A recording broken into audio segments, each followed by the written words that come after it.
Oke, halo selamat sore Kak Seto. Halo, selamat sore. Assalamualaikum warahmatullahi wabarakatuh.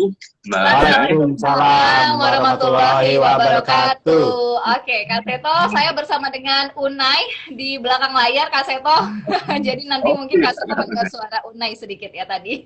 iya, iya. Oke, Ini kan Kak siapa ini? Seto lagi sibuk apa ini nih hari ini? Hari ini ada 4 webinar, jadi nonstop terus Wow. menerus. Iya, jadi selama di rumah saja kelihatannya akhirnya malah jadi bisa selalu sibuk untuk berkomunikasi dengan masyarakat luas melalui kegiatan seminar virtual begitu. Mhm. Yang paling krusial dibahas tentang apa sih Kak Seto saat ini kalau berkaitan juga dengan anak Indonesia? Iya, saat ini adalah yang paling banyak antara sekolah atau di rumah saja dulu. Itu Mhm. yang sekarang saat ini paling hangat ya, karena Pas banget uh, sama tema kita di sore ini Kak Seto. oh sama juga. Oke. Iya. Ya, seperti apa sih Kak sebenarnya yang paling banyak dibahas mengenai belajar atau juga di rumah saja, di sekolah atau di rumah ini di tengah pandemi? Iya, karena sekarang ini kan belajarnya semacam dipaksa kan dalam keadaan darurat. Dipaksa harus di rumah. Lalu gurunya ya sementara dengan ayah dan bunda. Kemudian materi pelajaran masih materi sekolah secara umum begitu. Nah, ini kan membuat anak juga bermasalah, artinya pembelajaran jarak jauh ini. Pertama, melalui secara virtual, melalui layar, ya. Menatap layar. Ada anak TK itu belajar dari pagi jam 7 pagi sampai jam 11 atau 12 siang terus menatap layar. Nah, Iya. anak SD juga begitu dan sebagainya. Maka yang paling pertama tentu saya ingin koreksi, namanya kan belajar dari rumah. Jadi seolah-olah belajarnya di sekolah tapi dari rumah. Jadi anak menatap layar berjam-jam dan sumber belajarnya adalah guru. Dengan situasi ini saja, yang ada alatnya tentu juga membuat pusing 7 keliling karena menatap layar itu juga tidak sehat untuk kesehatan mata, juga tidak komunikatif secara manusiawi, itu tidak nyaman juga. Ya. Kemudian belum yang anak terganggu karena mungkin sinyalnya susah, sampai ada yang harus naik ke atas pohon untuk mencari sinyal, jalan jauh meninggalkan rumah, ya, kemudian juga kuota habis, mungkin juga tidak ada gadgetnya, tidak ada laptop dan sebagainya. Nah, ini permasalahan yang sangat kompleks sekali begitu. Nah, karena itu maka juga yang ada saja dengan materi pelajaran seperti kurikulum normal, artinya standar kompetensi lulusannya harus persis sama, target kurikulum harus sama. Nah, ini juga sangat tidak fair atau tidak manusiawi untuk hak anak yang pada dasarnya senang belajar dengan gembira. Nah, ini yang kemudian menjadi kontraproduktif, anak jadi stres, orang tua juga jadi lelah, terjadi konflik, marah-marah. Nah, akhirnya Iya. banyak yang fobia terhadap belajar dengan cara demikian ini. Gitu. Banyak juga yang menyayangkan kebijakan dari pemerintah yang akan membuka sekolah meskipun itu di zona hijau. Kak Seto melihat hal ini sudah layak belum sih kalau di tengah pandemi angka penyebarannya kan memang semakin meningkat nih setiap harinya. Tapi untuk zona-zona hijau diperbolehkan untuk belajar tatap muka. Se-urgent itukah atau sebosan itukah anak-anak Indonesia sampai kita harus memaksakan untuk bersekolah tatap muka, Kak Seto? Iya, marilah kita buat peringkatnya dulu deh. Lebih penting mana? Tercapai target pendidikan atau kesehatan dan keselamatan jiwa anak. Begitu. Beberapa negara misalnya di Jerman dibuka sebuah kegiatan TK dan SD. Hari Senin dibuka, hari Selasa ditemukan banyak anak-anak terpapar virus corona. Nah, banyak ahli mengatakan ya, kalau sudah terpapar, sudah terkena, oke, misalnya sembuh pun banyak bagian-bagian organ tubuhnya yang rusak, kecacatan dan sebagainya. Nah, apakah kita tega hanya mengejar target akademik atau kurikulum, tetapi putra-putri kita dirawat di rumah sakit, kadang-kadang juga tidak boleh menemani, anak menangis-nangis dan sebagainya. Nah, apakah itu yang kita harapkan? Mana yang lebih penting, anak yang tetap sehat di rumah karena terlindungi dari virus corona atau tercapai target akademik? Begitu. Saya juga ajak netizen El Sinta News and Talk ya, Kak Seto ya. Mungkin ada yang juga ingin berinteraksi dengan Kak Seto melalui live ini. Silakan tinggalkan pertanyaan atau juga pendapat, komentar di kolom komentar live Instagram El Sinta News and Talk. Di sore ini kita bersama dengan Kak Seto. Ada beberapa netizen yang bergabung juga meninggalkan komentar ini untuk Kak Seto. Dari akun Kiki_5ola. Halo Kak Seto, sehat selalu. Kemudian juga dari akun irgi.frh juga menyapa, halo Kak Seto. Dari akun Robi_DFR. Ini juga Kak Seto, sehat selalu ya Kak Seto ya.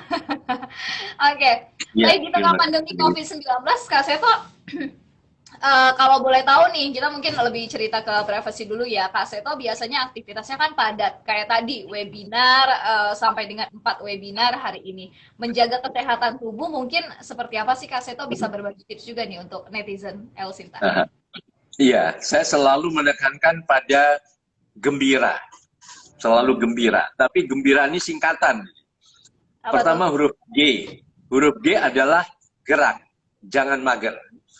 Jadi saya selalu, walaupun di rumah saja, tapi mohon maaf kalau saya sedikit mendemokan ya.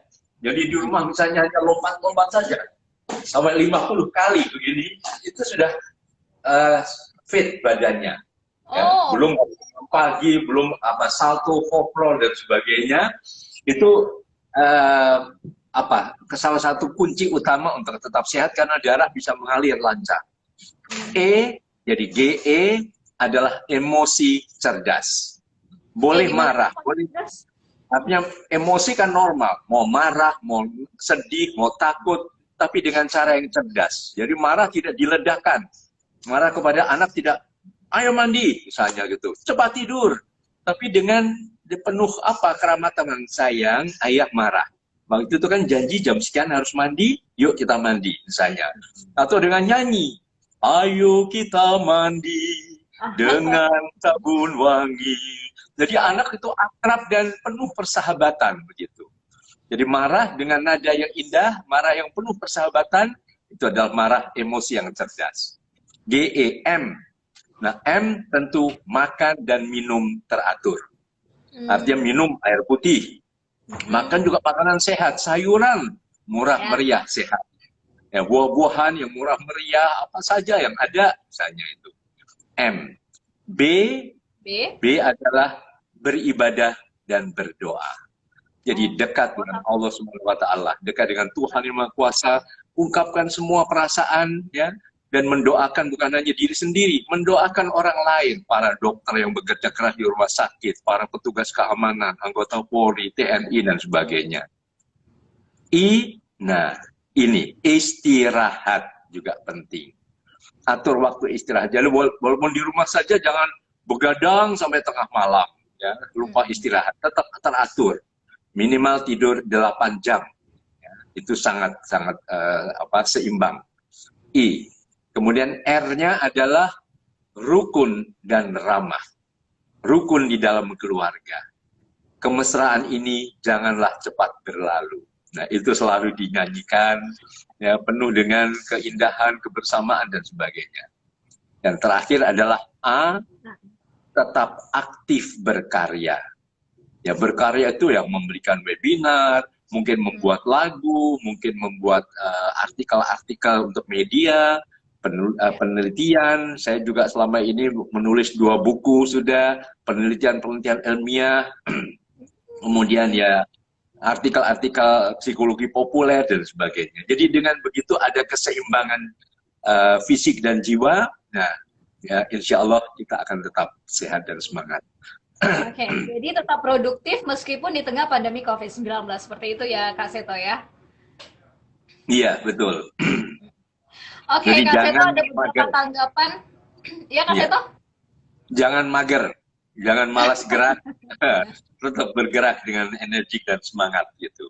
Iya benar tuh anak-anak muda sekarang tuh ah mager malas gerak. Kak Betul. Seto, ada beberapa tanggapan lainnya melalui Instagram El Sintaya dari akun underscore Kevin 064. Ini ngomong, saya anak SMK, saya setuju dengan sekolah dibuka kembali karena biaya untuk sekolah online yang tidak mampu butuh kuota dan sebagainya. Kan kasihan dengan siswa yang tidak mampu ini, Kak Seto. Kemudian juga dari akun ini banyak banget, cuman kita pilih dulu. Kemudian dari akun underscore Fiska Dwiyas. Kak Seto, bagaimana sih memaksimalkan anak saat belajar di rumah, terutama untuk anak TK? Silakan nih, Kak Seto bisa dijawab. Ada dua netizen yang bertanya. Iya, pertama bahwa sekolah dibuka, oke, bisa saja. Tetapi kan ada persiapan, ada siapnya, ada 5 siap yang sudah ditetapkan oleh Kementerian Pemberdayaan Perempuan dan Perlindungan Anak. Jadi demi perlindungan anak itu ada 5 siap. Siap pertama adalah siap wilayah. Jadi wilayah itu betul-betul hijau atau tidak. Dan hijau itu bukan hijau 2 minggu yang lalu, tapi saat ini betul bagaimana. Mungkin masukan-masukan dari apa dari berbagai lembaga yang ada, termasuk jadi Ikatan Dokter Anak di cabang tempat daerah itu misalnya. Karena para dokter anak mengawasi. Beliau sangat khawatir dan tidak rela, dan tentu kita semua juga tidak. Hanya satu pun kena, tentu kita tidak rela. Gitu. Jadi jangan sampai hanya mengejar prestasi akademik, tetapi kemudian ada korban. Nah ini tentu sangat tidak positif untuk perlindungan anak. Siap wilayah. Kedua adalah siap anak. Anak siap tidak untuk pergi ke sekolah dengan tetap konsisten pakai masker. Jangan sampai di sekolah, wah saling jabatan tangan sambil pelukan, wah udah lama nggak ketemu, tukar masker kadang-kadang, wah masker kamu bagus, tukeran dong, pinjem dong, dan sebagainya. Ketiga adalah siap keluarga. Artinya keluarga juga siap tidak untuk bisa membekali anak. Membekali dengan masker. Ada anak misalnya ke sekolah, loh mana masker? Aduh tadi mama lupa ngasih maskernya, atau dan berbagai hal yang lain ya. Memberikan penjelasan kepada anak, mungkin juga memberikan bekal untuk makan selama di sekolah, karena sementara mungkin ya tidak mudah untuk mencari kafe di sekolah untuk buka dan sebagainya. Kemudian yang berikutnya adalah siap sekolah. Sekolah sendiri juga ada tidak peraturan yang tegas di situ? Ada tempat cuci tangan. Berapa persen daerah tidak ada air yang mengalir misalnya? Ada sabunnya tidak? Ya, kemudian sudah diatur tidak jaraknya pada waktu duduk di kelas misalnya dengan jarak sekitar 1,5 meter dan sebagainya. Yang terakhir adalah siap sarana prasarana. Pada waktu anak berangkat ke sekolah, bagaimana? Ada kendaraan umum. Kendaraan umumnya disiplin tidak menerapkan tadi, jaga jarak dan sebagainya. Nah, kalau itu semua dipenuhi, tentu ideal untuk tatap muka di sekolah. Tetapi kalau satu saja tidak dipenuhi, tentu sangat berbahaya untuk tertularnya anak dengan COVID-19 ini. Jadi ini juga mohon dipertimbangkan, sehingga sekali lagi tadi, kita buat peringkatnya. Ya, peringkat utama adalah kesehatan anak, jangan sampai tertular, dan keselamatan jiwa anak. Lalu untuk anak TK, bagaimana sebuah maksimal? TK itu taman kanak-kanak. Lagunya kan bukan tempat belajar sambil menangis. Nah kadang-kadang penuh dengan situasi yang tidak manusiawi, nangis. Tapi kan tempat bermain, berteman banyak, itulah taman kami, taman kanak-kanak. Jadi tempat bermain. Jadi belajar anak-anak TK ini ya bermain di rumah sementara. Nah sosialisasinya ya juga dengan ayah, dengan bunda, mungkin dengan kakak adik kalau ada, mungkin juga dengan protokol kesehatan yang cukup ketat dengan tetangga kiri kanan saja yang betul-betul terkawal ya dari segi kesehatannya dan sebagainya. Jadi intinya adalah bermain dengan gembira. Kalau toh belajar juga belajarnya sambil bermain kan. Bukan 2 tambah 2 berapa, 3 tambah 3 berapa, tapi sambil nyanyi. 2 ditambah 2 sama dengan berapa sayang, misalnya. Jadi suasananya yang penting adalah gembira, itu dulu. Jangan sampai tertekan, terperangkap dalam target akademik, itu justru membuat anak menjadi tegang, stres, akhirnya kontraproduktif. Ya. Begitu. Baik, kasih itu untuk belajar di rumah. Memang kan kalau sekarang kita lebih merekomendasikan untuk belajar dari rumah saja, melihat dari angka penyebaran COVID-19 masih cukup tinggi. Tapi kita juga mendengarkan nih keluhan dari orang tua, para siswa, atau juga para peserta didik. Banyak orang tua yang kadang udah migrain, udah mulai kesel. Nah, ini kan gimana caranya Kak Seto menyamakan antara psikologisnya anak yang juga udah mulai bosan, tapi juga orang tua yang udah mulai gimana nih cara ngajarin anak biar kita tuh jadinya nggak naik darah, kita tuh nggak jadinya mudah marah sama sang anak kita ini, Kak Seto, gimana? Ya, gini loh. Ini kan keadaan sekarang kan darurat kan. Iya. Ibarat seperti keadaan perang, ibaratnya. Perangnya perang melawan virus corona.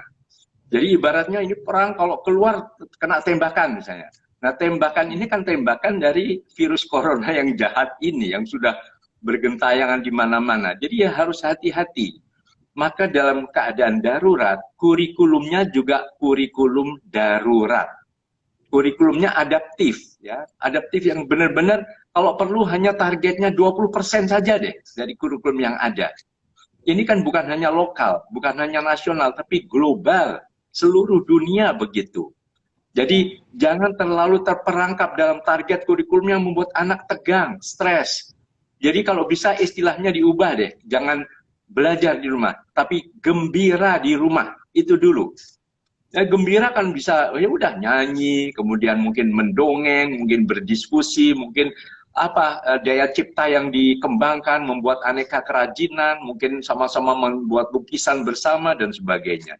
Intinya gembira dulu. Tapi tanpa disadari, melalui kegiatan yang menyenangkan itu anak belajar. Belajar apa? Belajar bekerja sama. Belajar kreatif, mempunyai ide. Belajar memecahkan masalah, menghadapi virus corona gimana.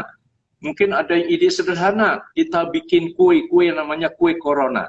Kalau kue ini kita ganyang habis, kita makan, mudah-mudahan corona cepat musnah dari bumi Indonesia. Misalnya begitu. Atau bikin lagu corona. Ayo kita lawan itu virus corona.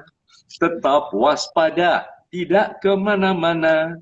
Jagalah selalu kesehatan kita, tapi saat ini di rumah saja, misalnya. Jadi itu yang merupakan dambaan setiap anak-anak di seluruh dunia. Jadi jangan tertekan dengan Iya. Seto, ya. Betul, karena apa? Kalau dengan gembira anak sehat, anak yang sehat juga relatif tidak mudah terpapar virus. Karena ya kunci utama ya sehat psikologis dulu. Kita naik kelas, terkejar target akademik tapi stres, tegang, akhirnya sakit. Nah, ini semua kan tentu akan kontraproduktif dengan harapan kita bersama, begitu. Ya. Ada komentar dari akun Unai Okami. Lagi pula kurikulum yang ada juga sudah tidak masuk akal menurut saya sekarang, Kak Seto. Kemudian juga banyak sekali yang menyampaikan Kak Seto sangat kreatif sekali karena bisa langsung bikin lirik lagu di live kita. Nah, ada juga yang mendoakan Kak Seto mudah-mudahan sehat selalu. Kemudian dari akun ds.krisanti 1460 Kak Seto. Bagaimana menghilangkan rasa jenuh pada anak di rumah, Kak Seto? Sekaligus juga tadi menjawab dari akun Unai Okami ya, mengenai kurikulum yang saat ini sudah tidak masuk akal. Kak Seto melihatnya gimana? Iya, saya setuju sekali pendapat itu. Kalau perlu sementara, lupakan dulu kurikulum. Itu dulu. Kurikulum sekarang adalah kurikulum kecakapan hidup. Kurikulum kreatif menghadapi corona. Itu dulu yang paling utama deh. Gitu. Jadi, kan kurikulum untuk anak. Jangan dibalik anak untuk kurikulum. Karena kurikulum justru untuk memenuhi hak anak untuk tumbuh dan berkembang lebih optimal. Menjadi dirinya yang lebih tangguh, ya, karena tidak semuanya kan harus menjadi sarjana.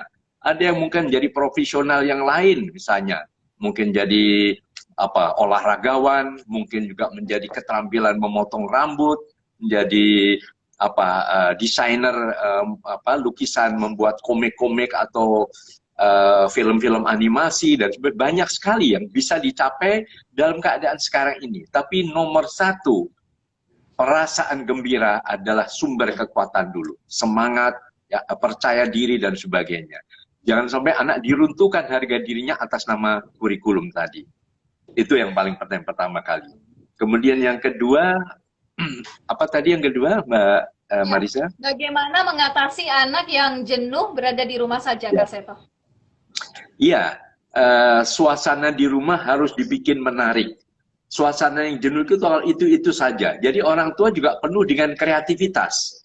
Penuh dengan kreativitas ya tadi ada kadang hari menyanyi, besoknya kita membersihkan rumah sama-sama. Mohon maaf. Oke. Besoknya lagi kita olahraga, kita ciptakan mungkin apa, goyang TikTok. Sekarang lagi rame TikTok tapi yang lebih edukatif, ya, yang penuh dengan gaya yang positif sehingga membuat anak tetap gembira dan semangat. Mungkin TikTok 3 generasi.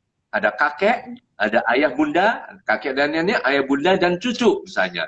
Jadi suasananya kompak sekali. Nah, itu yang justru harus disiasati dalam saat ini. Jadi kurikulum kehidupan itu saat ini jauh lebih penting untuk menyelamatkan kondisi kesehatan mental dari putra-putri kita. Jangan sampai anak dinyatakan naik kelas, tapi kemudian ya mohon maaf, mungkin harus dirawat di rumah sakit jiwa karena stresnya sudah berlebihan. Ya. Jadi kami juga sudah menyarankan agar semua dinyatakan naik kelas pada akhir tahun nanti. Betul. Karena situasinya memang lagi darurat kan, begitu. Dan anak-anak yang didambakan anak-anak yang tetap gembira dan bahagia bersama dengan keluarga di rumah, begitu. Kak Seto dari akun Brian_Fernando_. Bosan Kak, sekolah online terus, tugasnya juga tetap banyak. Kemudian juga dari akun Watik. Kak, belajar di rumah itu malah bikin pusing, bukan masuk di otak malah. Dari akun Eko_Suwantono. Ada beberapa orang tua Kak Seto yang menginginkan anaknya segera bersekolah, padahal wilayahnya masih zona merah. Bagaimana ya harus menyikapi hal ini Kak Seto? Silakan Kak, gimana tanggapannya? Iya, memang bosan ya kalau ini dinyatakan dengan belajar yang terlalu abstrak, terlalu penuh sebagaimana yang kurikulumnya harusnya untuk anak yang di sekolah bersama teman rame-rame, tapi ini di rumah saja, tapi dibebankan dengan target yang sama, itu sangat tidak adil. Dan saya selalu mengatakan kekerasan terhadap anak atas nama pendidikan. Mohon ini tidak terjadi. Jadi sementara kalau saya menyarankan karena tidak semua bisa online, kemudian online juga membuat stres, ya sementara lupakan dulu belajar secara online.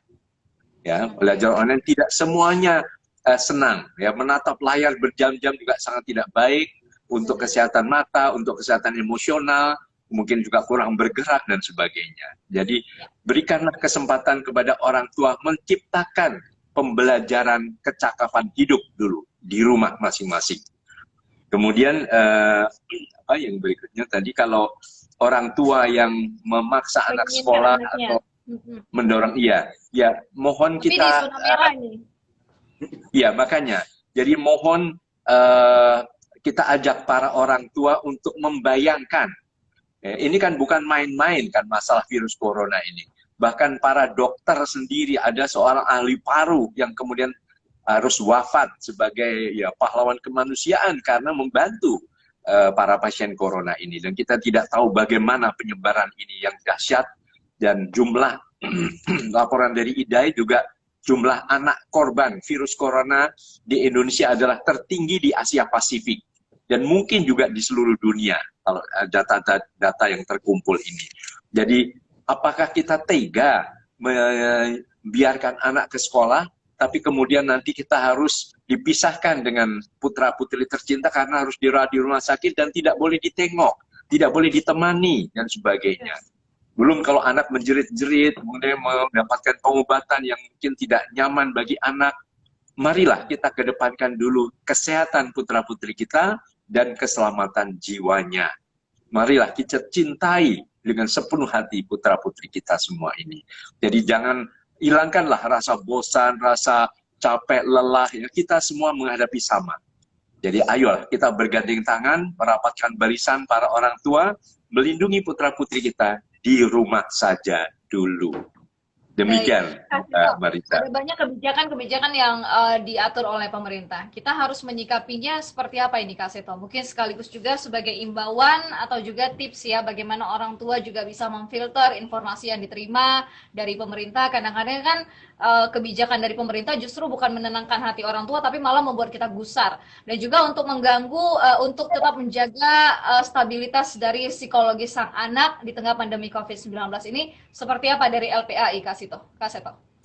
Iya, yang paling utama kami memenangkan pada orang tua, pendekatan kepada para orang tua. Kami melakukan seminar virtual dengan para orang tua, parenting dan sebagainya. Sehingga kunci utama adalah orang tua. Kami ajak orang tua menciptakan suasana di rumah yang gembira dulu. Artinya gembira termasuk dengan singkatan tadi bergerak bersama dan sebagainya. Kami juga membuat beberapa contoh-contoh semacam video dan sebagainya, bagaimana menghadapi anak-anak dan bagaimana tetap kreatif menjadi orang tua dan mencanangkan suatu gerakan sasana, saya sahabat anak, ayah bunda sahabat anak. Jadi bukan dengan cara yang penuh kekerasan, emosi dan sebagainya, tapi penuh persahabatan. Berdayakan juga setiap putra-putri kita dengan mendengar suaranya, ide-idenya, pemecahannya dan sebagainya, sehingga kita dalam keluarga menjadi satu super tim, begitu Mbak Marisa. Oke, Kak Seto terima kasih untuk sudah mempunyai waktu berbincang dengan Elsinta dan berkenan menjadi narasumber dalam program InStop Apa Kata Mereka. Kak Seto sehat selalu, semoga apa yang kita bahas mengedukasi netizen yang menyaksikan kita melalui live Instagram Elsinta News and Talk sore hari ini. Terima kasih Kak Seto, selamat sore. Iya, terima kasih. Selamat sore. Assalamualaikum warahmatullahi wabarakatuh. Waalaikumsalam warahmatullahi wabarakatuh.